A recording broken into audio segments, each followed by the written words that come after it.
नमस्कार, आप देख रहे हैं पब्लिक न्यूज।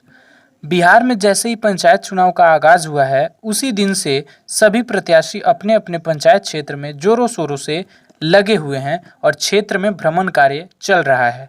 इसी को लेकर के पब्लिक न्यूज के रिपोर्टर भी हर एक पंचायत में जाकर प्रत्याशियों से और जनता से साक्षात्कार करवा रहे हैं। हमारी पब्लिक न्यूज की टीम पहुंची है इस वक्त ईश्वापुर प्रखंड के रामचौरा पंचायत में और अभी हम मौजूद हैं पिपरहिया गांव में और हमारे साथ में यहाँ के भावी मुखिया प्रत्याशी मौजूद हैं। आज उनसे हम इस पंचायत को लेकर के पंचायत चुनाव के बारे में खास बातचीत करेंगे। चलिए खास बातचीत अपने कार्यक्रम को शुरू करते हैं। हमारे साथ में इस वक्त मौजूद हैं यहाँ के भावी मुखिया प्रत्याशी चंदन कुमार जी, जो कि पेशे से एक शिक्षक हैं।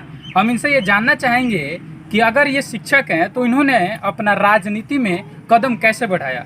जी चंदन जी, आपका हमारे पब्लिक न्यूज़ में हार्दिक स्वागत और अभिनंदन है।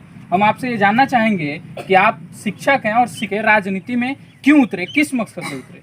देखिए, सर्वप्रथम तो मैं आपके न्यूज़ चैनल के माध्यम से मैं अपने पूरे पंचायत वासियों को प्रणाम करता हूं।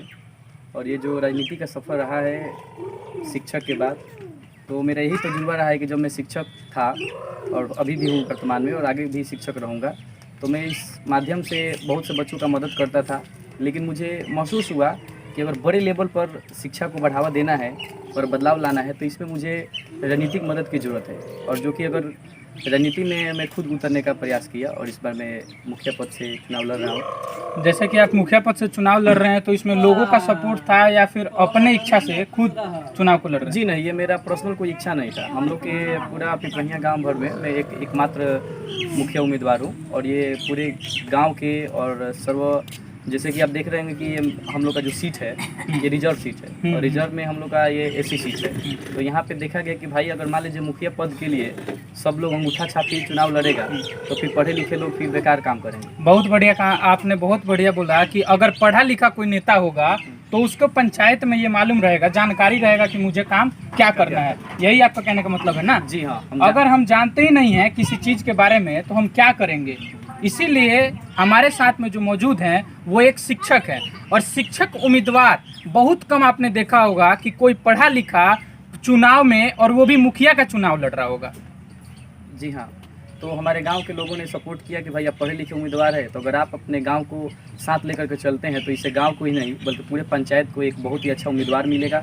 और मुझे उम्मीद है कि मेरे पंचायत के लोग मुझे सपोर्ट करके और मुझे आगे बढ़ाएंगे। और अगर मैं आया तो मैं एक बताऊँगा कि क्या अगर पढ़ा लिखा उम्मीदवार हो तो बाकी लोगों से कितना अलग किया जा सकता है, ये कोई सोचा भी नहीं होगा कि पढ़ा लिखा व्यक्ति ये कितना अलग कर सकता है। अच्छा, आपको क्या लगता है ऐसा कि मतलब अगर आप मुखिया में जीतते हैं तो आपको ऐसा क्या लगता है कि मुझे ये काम करना चाहिए? आपका चुनावी मुद्दा क्या है?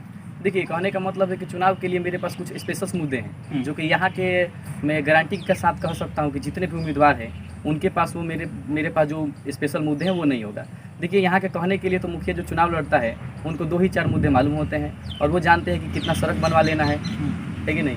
उसके बाद किसी का अगर हम राशन कार्ड बनाते हैं तो कितना रुपये हमको उससे वसूल लेना है, बस। तो जैसे कि अभी आपका जो मेन मकसद क्या है, ऐसा कोई काम हो जो काफ़ी यहाँ के लोग बोल रहे हो कि ये काम हमारा नहीं हो रहा है, आपका चुनावी मुद्दा क्या है कि मतलब अगर आप मुखिया बनते हैं तो पहली कलम से किस योजना को पास करेंगे यहाँ के लोगों? देखिए, सर्वप्रथम तो मुझे लग रहा है कि यहाँ पर सबसे जो ज़्यादा दिक्कत है वो यहाँ 2 ही चीज़ों का दिक्कत है। एक तो राशन कार्ड में गड़बड़ी और दूसरा यहाँ के लोगों को पेंशन में गड़बड़ी। ये 2 सबसे खास मुद्दे होंगे। शिक्षा के मामले में क्या करना चाहेंगे? देखिए, हम एक शिक्षक हैं और शिक्षा के मामले में मैं एक बहुत ही अहम कदम उठाऊँगा और वो जो कदम होगा मैं अभी बयान नहीं कर सकता कि उसके लिए मैं कितनी तैयारी कर रहा हूँ। उसके लिए बहुत ही अलग लेवल पर मैं काम करूँगा और मैं चाहूँगा कि मेरे पंचायत से ही बिहार टॉपर से लेकर के और जो केंद्रीय विद्यालय टॉपर होते हैं या फिर मान लीजिए सैनिक स्कूल या जितने भी कॉम्पिटिटिव स्कूल है जिसमें से एडमिशन होता है उसमें कम से कम हमारे पंचायत के लगभग सारे गांव से बच्चे जाएं और लार्ज लेवल पे जाएं और जाकर हम अपने गांव हम मेरे पंचायत का प्रतिनिधित्व करें और मैं उनका पूरा सहयोग करूंगा। मेरे तरफ से उनका पूरा सहयोग रहेगा। इसके अलावा भी मैं शिक्षा विभाग में ये काम करना चाहूँगा कि पहले सर्वप्रथम सरकार देती है पैसा बीपीएससी यूपीएससी की तैयारी के लिए, लेकिन मैं एक मुखिया उम्मीदवार होकर के मैं मुखिया पद पर आकर के और मैं चाहूँगा कि मेरे गाँव से और मेरे पंचायत के लोग बीपीएससी और यूपीएससी की तैयारी करने के लिए खुल करके जाए और उनको मेरा सपोर्ट रहेगा।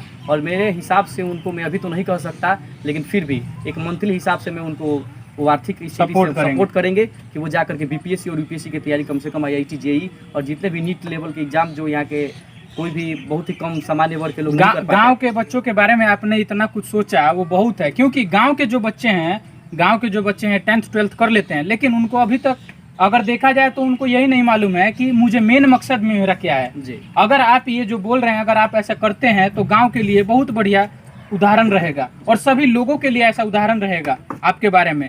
और मैं आपसे ये बोलना चाहूंगा कि जैसे कि ऐसे तो सरकारी स्कूल हर एक पंचायत में, हर एक गांव में है, लेकिन वहाँ पे कोई भी मुखिया या फिर वहाँ के कोई अधिकारी स्कूल में दौरा नहीं करने जाते हैं।